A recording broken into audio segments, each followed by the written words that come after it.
government कडल्यान आमी बांदून घेता खंयच्याय म्युनिसिपालिटी आसूं कावन्सिली आसूं विलेज आसूं आमी बांदून घेता बऱ्या पैकी फक्त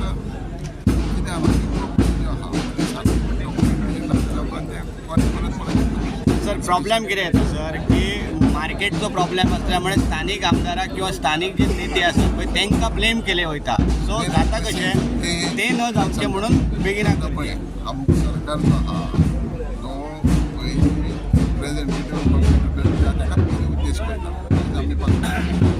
आमकां तांकां हें करपाक जाय जी डॉक्युमेंट आहा ते तेंच्या अंडर सुद्दां पळोवंक जाय हे डॉक्युमेंट आमचे कडेन गव्हर्मेंटा कडेन आसता गव्हर्मेंट पयशे दिता पूण गव्हर्मेंट पयशे दिता आसतना ते फाल्यां फुडें ऑडिट आसा फाल्यां तुमच्याच माध्यमान स्कॅम जाले म्हणटाले बेश्टे इन्वेस्ट करूं शकना गव्हर्मेंट आनी ते सेंट्रल गव्हर्मेंट पयशे फूल 100% गव्हर्मेंट दिता लक्ष दिलें गोंयचे जे डॉक्युमेंट दिता थोडे फार कमी आसता थोडे पयशे आहा ऑडिटान केल्ले आहा ताजे कडेन डॉक्युमेंट हांगा कितें जाता परत एक स्ट्रक्चर उणें आसलें कांय टायमान तें स्ट्रक्चर म्हणूंक शकना टॅक्निकल तेची ती पयलींचे ऑलरेडी मार्केट आहा तें मार्केट मोडपाकूय तेंच्यांनी टॅक्निकल ते आनफीट करून घेतला लक्षान येयलें